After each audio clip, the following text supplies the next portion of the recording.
एक भक्त थे, उनका नाम था सदन।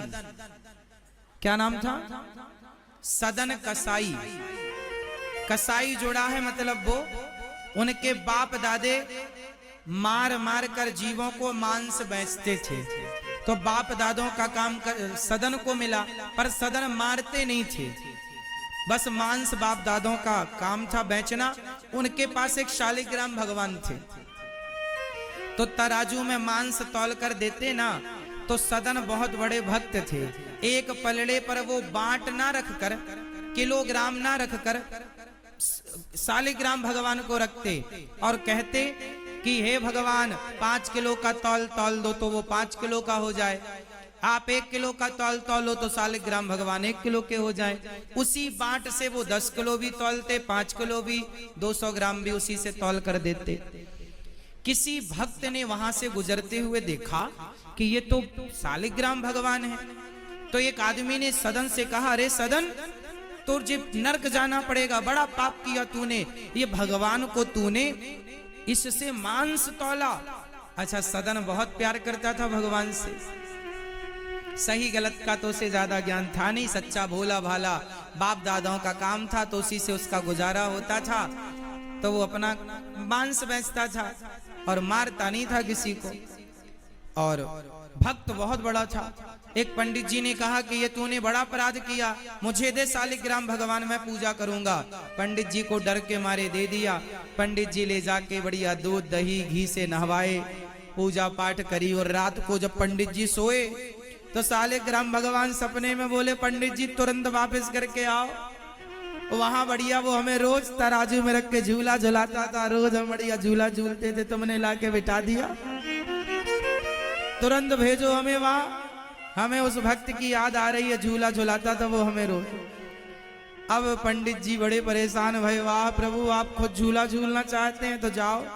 आधी रात को दरवाजा खटखटाया, पंडित जी ने, सदन खोल, ये तेरे भगवान तू संभाल भैया, तेरे भगवान हमारे बस के नहीं है। सदन भगवान शालिग्राम को जब उसने सुना कि ये भगवान मेरे से प्रेम करते हैं, तो उसकी श्रद्धा और बढ़ गई, अपार श्रद्धा जागी।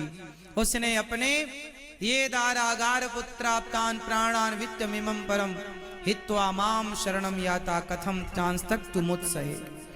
भगवान कहते हैं, जिसने अपनी पत्नी पुत्र परिवार मेरे लिए छोड़ा हो, मैं ऐसे भक्तों का कभी त्याग नहीं कर सकता, ऐसे भक्तों को मैं कभी छोड़ नहीं सकता। सदन ने सब छोड़ दिया, सबसे उसकी माया हट गई, सबसे मन हट गया, और शालिग्राम भगवान लेकर वो जगन्नाथ भगवान की ओर चला, जगन्नाथ भगवान का दर्शन करने के लिए। उसे जगन्नाथ भगवान की याद आई और वो जगन्नाथ जी की यात्रा में चला। सदन कसाई चलते चलते चलते चलते एक गांव के बगल से जब गुजरा तो वहां देखा कि शाम हो गई है, आज इस गांव में रुक जाना सही है, क्योंकि सवेरे फिर आगे चलेंगे।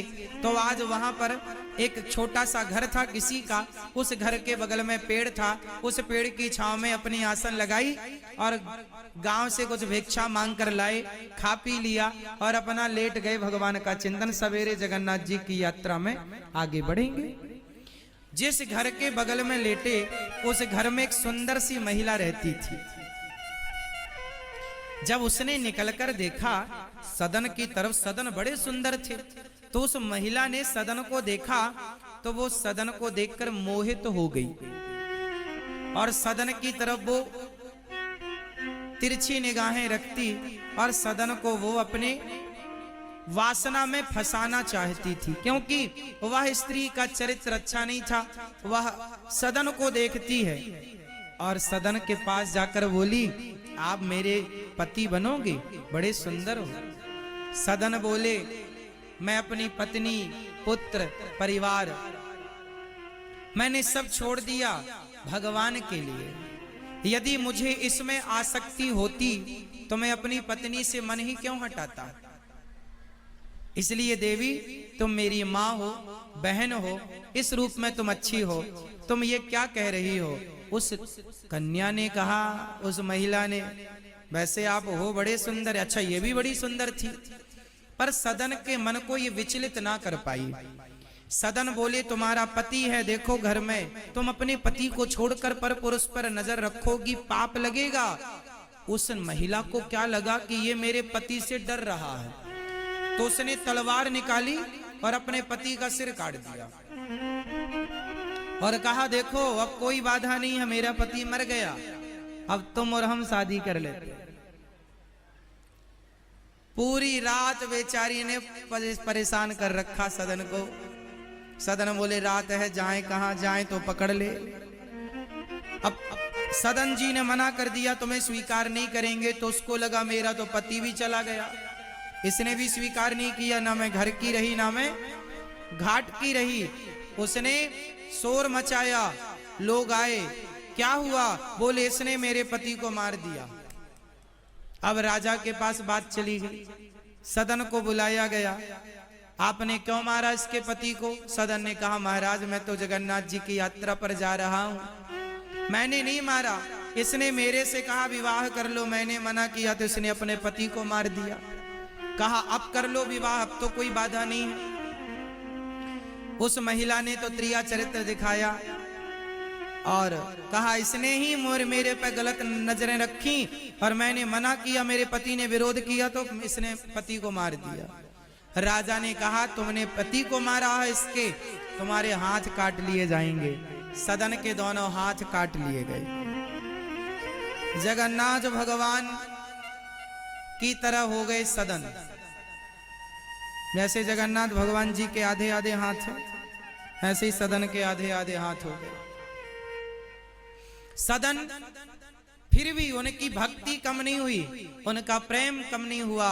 सदन यात्रा पर आगे बढ़े और जब वो जगन्नाथपुरी पहुंचे तो भगवान जगन्नाथ जी ने पुजारियों से कहा, मेरा भक्त आ रहा है, उसे पालकी पर बिठाकर मेरे सामने लेकर आओ।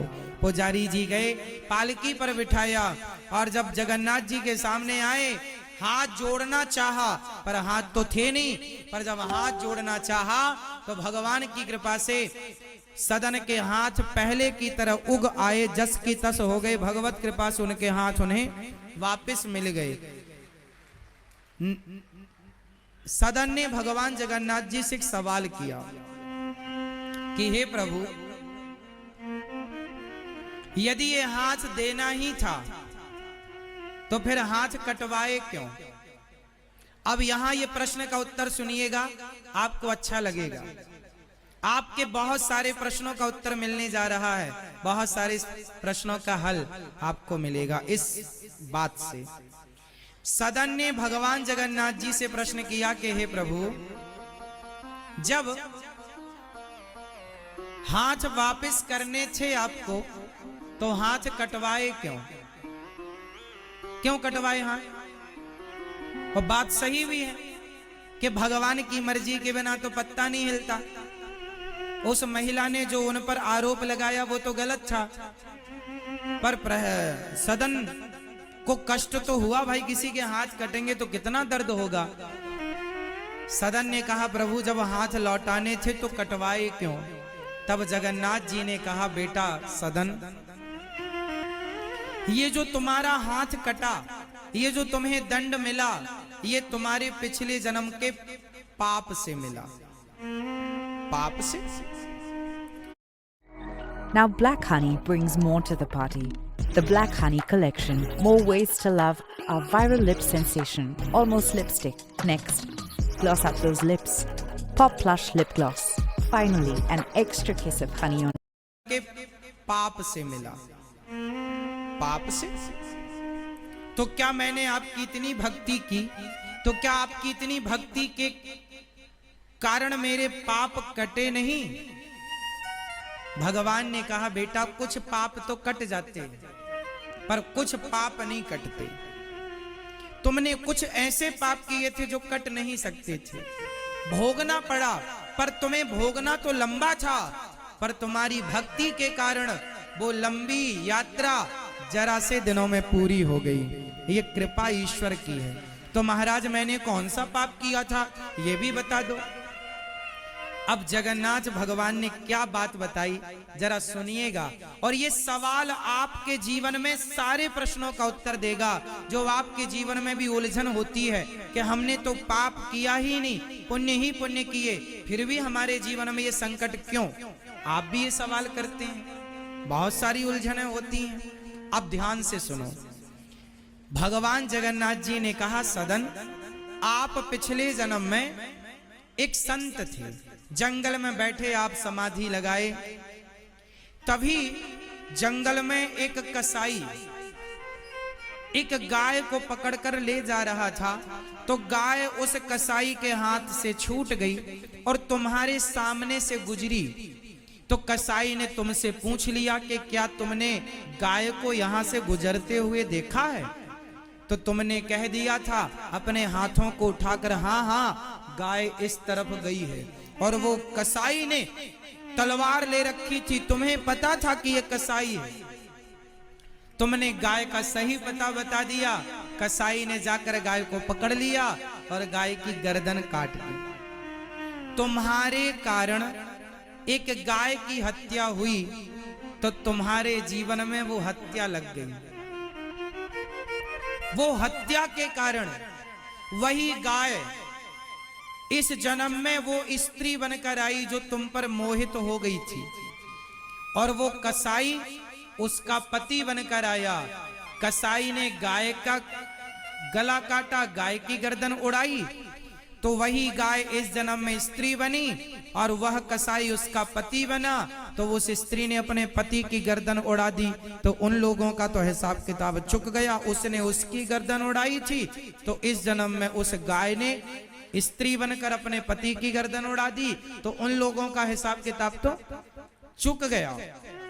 पर तुमने अपने हाथ बढ़ाए थे कि गाय इस तरफ गई है, तो तुमने हाथ बढ़ाए तो तुम्हारे हाथों को भी काट लिया गया।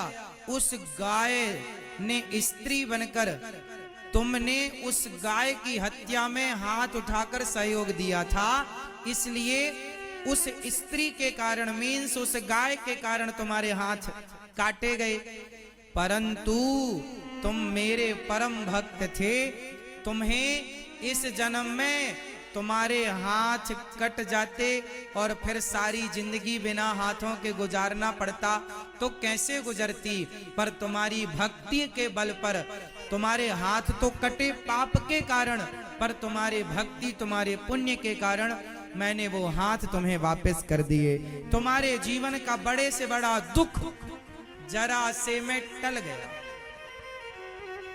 एक बात बताऊं मेरी मां, कर्म दंड भोगने पड़ते, चाहे ज्यादा दिनों तक भोगना पड़े या कम दिनों तक। हम जो भी दुख पाते हैं वो दुख हम किसी और के कारण नहीं पाते, हम ही अपने सुख और अपने दुख के जिम्मेदार होते हैं। इसलिए ये दास आपसे सदा कहा करता है कि जीवन में जब दुख आए तो दोष किसको देना है? हाँ, न देना दोष किस्मत को, विपत्ति तो सब पे आती है। न देना दोष किस्मत को, विपत्ति तो सब पे आती है। जब आपके जीवन में विपत्ति आए तो किसी को दोष ना देना, ये समझना कि ये हमारे किसी जन्म के पाप का फल है। विपत्ति आई अंधा अंधी पे लाल श्रवण सपाया है। विपत्ति आई अंधा अंधी पे लाल श्रवण सपाया है। न देना दोष दशरथ को, विपत्ति तो सब पे आती है। लोग कहते हैं श्रवण के माता पिता को दशरथ जी ने मारा। जो विपत्ति आनी है वो किसी भी बहाने से आकर रहेगी। विपत्ति आई राजा दशरथ पे, राम जब जा रहे थे वन को। विपत्ति आई राजा दशरथ पे, एक राम के पिता मतलब भगवान के पिता पर भी विपत्ति आ गई। जरा देख लो,